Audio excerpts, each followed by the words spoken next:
तो अपन बात कर रहे थे कंजेस्टिव हार्ट फेलियर की। तो नेक्स्ट टॉपिक अपना देखते हैं एल्गोरिदम। एल्गोरिदम मतलब कैसे कैसे दवाई किस किस ऑर्डर में हम लोग दे सकते हैं कंजेस्टिव हार्ट फेलियर में।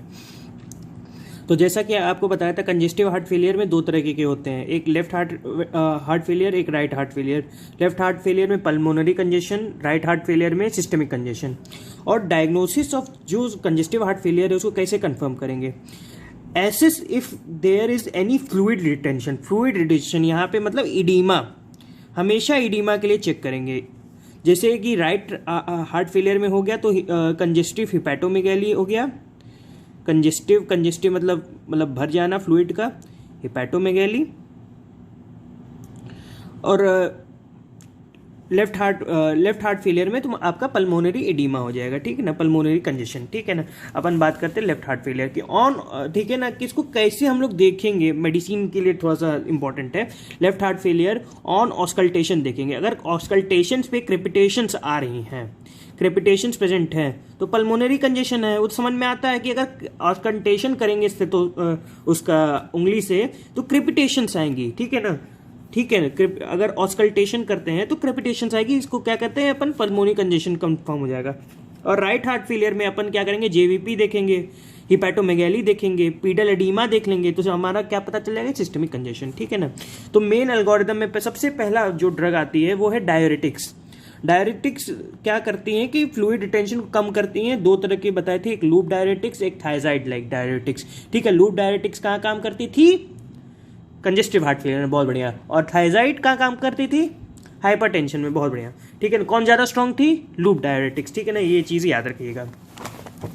अपन आते हैं एस इनहिबिटर्स पे। एस इनहिबिटर्स के बारे में पहले ही बता चुका हूँ, ठीक है ना। एस एंजाइम को इनहिबिट करती हैं, जो कि एंजियोटेंसिन 1 से एंजियोटेंसिन 2 जो कन्वर्जन होता है उसी को इनहिबिट करती हैं, ठीक है ना।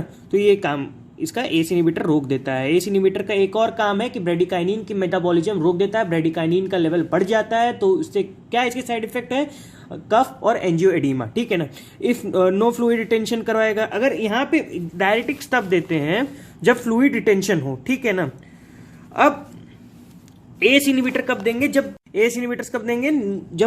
जैसे एस इनहिबिटर्स के बारे में पहले बताया था, तो नो फ्लूइड रिटेंशन, तो ये क्या करेगा, इंप्रूव सर्वाइवल ऑफ पेशेंट्स करा देगा, ठीक है ना। रिवर्स कार्डियक रीमॉडलिंग मैंने बताई थी आपको। क्रॉनिक हार्ट फेलियर में कार्डियक रीमॉडलिंग होती है। एल्डोस्टेरॉन जब निकलता है तो कार्डियक रीमॉडलिंग कराता है और फाइब्रोसिस करा देता है, ठीक है ना। Given in all classes of CHF, तो ऑल क्लासेस ऑफ सीएचएफ न्यूयॉर्क वाले हार्ट एसोसिएशन ने 4 क्लासेस में बांटा है, तो इसको हर क्लास में दे सकते हैं। अब आते हैं बीटा ब्लॉकर पे, ठीक है ना। बीटा ब्लॉकर मैंने पहले बता दिया है, बिसोप्रोलॉल, मेटोप्रोलॉल, कार्वेडिलॉल होते हैं। Given in all classes of CHF except decompensated heart failure. Decompensated वाले में नहीं देते, वहाँ पे डीकम्पनसेट होता है ना, जिसे कंपनसेटेड मैकेनिज्म होता है एक डीकम्पनसेटेड वाले में, तो डीकम्पनसेटेड वाले में नहीं देंगे, ठीक है ना। ये सिर्फ यूटिलाइज करता है सिंपैथेटिक आउटफ्लो को और इंप्रूव सर्वाइवल ऑफ पेशेंट को बढ़ा देता है, ठीक है ना। तो एल्डोस्टेरॉन एंटागोनिस्ट पे अगला आता है। एल्डोस्टेरॉन एंटागोनिस्ट 2 मैंने बताए थे, स्पाइरोलेक्टोन, इप्रेनोलोन, सब सेम है, कोई दिक्कत नहीं। ये गायनेकोमेस्टिया करता है, ये नहीं करता है, ठीक है ना। हाइड्रोलिजीन अगली ड्रग कौन सी देंगे, हाइड्रोलिजीन, क्योंकि अब अगर इसके बाद भी, इतने देने के बाद भी क्या करते हैं कि कभी कभार बीटा ब्लॉकर्स को कभी कभार हम लोग एस इनहिबिटर्स के साथ कंबाइन कर सकते हैं। जो हमारे बीटा ब्लॉकर है ये हम लोग एस इनहिबिटर्स के साथ कंबाइन कर सकते हैं, तो ज़्यादा इफेक्टिव कॉम्बिनेशन बनता है, ठीक है ना। अब अगर इसके बाद भी सिम्टम्स परसिस्ट करते हैं तो हाइड्रोलिजीन देंगे। हाइड्रोलिजीन क्या कराता है, एट्रियल वेजोडाइलेशन, तो decrease after load on heart, ये मैं डिस्कस कर चुका हूँ। तो आगे बढ़ते हैं, तो नेक्स्ट ड्रग की बात करते हैं, आइसोसोर्बाइड नाइट्राइट। अब अगर इसके बाद भी सिम्टम्स परसिस्ट करते हैं तो ये क्या करता है, आइसोसोर्बाइड नाइट्राइट प्रीलोड ऑन हार्ट बनाता है, वीनोडाइलेशन कराएगा, डिक्रीज मायोकार्डियल ऑक्सीजन डिमांड, ठीक है ना। डिजॉक्सिन क्या करता है, क्या करता है, ये सोडियम कैल्शियम का एक्सचेंजर होता है, ठीक है ना। एक हमारे उसमें वेंट्रिकुलर फाइबर में, तो एक्सचेंजर को ब्लॉक करता है, ठीक है ना। एक्सचेंजर को ये ब्लॉक करता है। इसका मेन मैकेनिज्म आप केडीटी में देख लीजिएगा, ठीक है ना। तो ये उसको ब्लॉक करेगा तो कैल्शियम जो है सार्कोप्लाज्मिक रेटिकुलम में बढ़ता धीरे धीरे बढ़ता जाएगा, तो कॉन्ट्रैक्शन ऑफ हार्ट धीरे धीरे बढ़ती जाएगी, ठीक है ना। ये डिजॉक्सिन का काम है, सिम्टम्स प्रेडिक्ट करेंगे, ये कार्डियक कॉन्ट्रैक्टिविटी बढ़ाएगा, कंजेस्टिव सिस्टम को कम करेगा। अब एक और ग्रुप पे आते हैं, इसका नाम है वैसोप्रेसिन एंटागोनिस्ट, ठीक है ना। तो इसका कंपनसेटरी मैकेनिज्म भाई देख लीजिए, ठीक है ना। तो non osmotic release of ADH जानते हैं वैसोप्रेसिन हार्मोन, ठीक है ना। तो ये क्या कराता है, वाटर का रीअब्जॉर्प्शन कराएगा फ्रॉम रीनल टेब्यूल्स, तो क्या होगा, इंक्रीज फ्लूइड ओवरलोड हो जाएगा। वैसा इसीलिए हम लोग देते हैं वैसोप्रेसिन एंटागोनिस्ट। फ्लूइड ओवरलोड को हमको कम करना है, तो दो तरीके से काम करता है, V1A रिसेप्टर, V2 रिसेप्टर से, ठीक है ना। ठीक है ना। तो V1A रिसेप्टर से वेजो कॉन्स्ट्रिक्शन होती है, V2 रिसेप्टर से रीअब्जॉर्प्शन होती है, ठीक।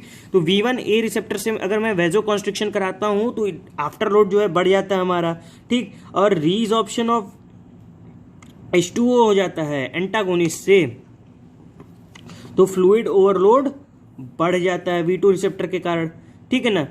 अब वैसोप्रेसिन इन दोनों रिसेप्टर पे काम करता है, ठीक है ना, इंक्रीज आफ्टर लोड और फ्लूइड ओवरलोड। लेकिन अगर एंटागोनिस्ट दे देंगे तो ये चीज़ें नहीं होंगी, ये चीज़ें नहीं होंगी, आफ्टर लोड कम हो जाएगा, फ्लूइड ओवरलोड कम हो जाएगा। तो यही काम करना है हमको,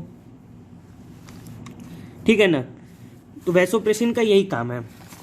तो अपन बात करते हैं, इस पे आगे आते हैं कि ये फ्लूइड रिटेंशन बढ़ा देता है Na के साथ, तो एक्स्ट्रा सेलुलर सब्सटेंस है डाइल्यूशनल, ये हाइपोनेट्रीमिया कॉज कर देगा। तो इसमें ड्रग्स दो होती हैं, टॉलवेप्टेन, कोनीवेप्टेन, ठीक है। टॉलवेप्टेन को ओरली देते हैं, V2 रिसेप्टर इनहिबिटर होती है, और कोनीवेप्टेन को IV देते हैं, ठीक है, इंट्रावेनस। तो ये बात, हाँ, तो treatment of congestive heart failure में तुम्हारी एक चीज़ और बाकी रह गई है, ठीक है ना। तो इसको क्या कहते हैं, एंटीकोगुलेशन थेरेपी, एंटीकोगुलेशन थेरेपी, ठीक है ना।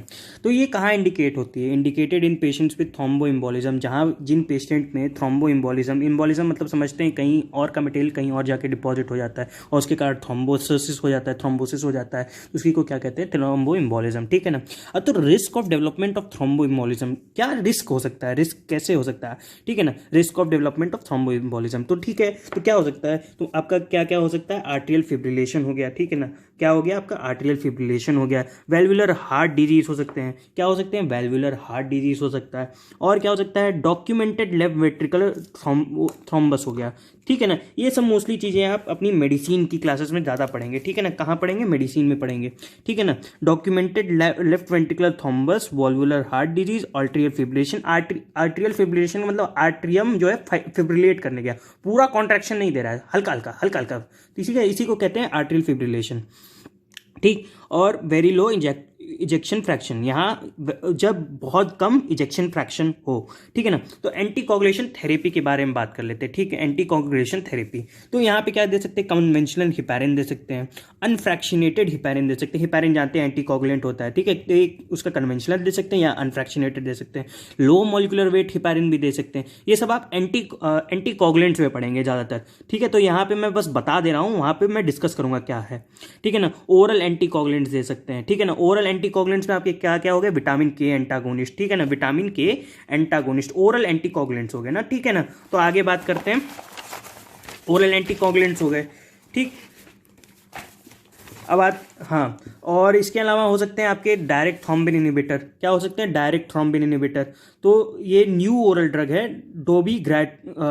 डोबीगैट्रान कहते हैं, डाबिगैट्रान, ठीक है ना। ये डायरेक्ट थ्रोम्बिन इनहिबिटर है, थ्रोम्बिन को ही डायरेक्ट इनहिबिट कर देता है, तो डाबिगैट्रान कहते हैं इसको। और फैक्टर 10A इनहिबिटर्स, ये सब नई दवाइयाँ हैं, अगर नहीं भी याद रखें कोई दिक्कत नहीं है।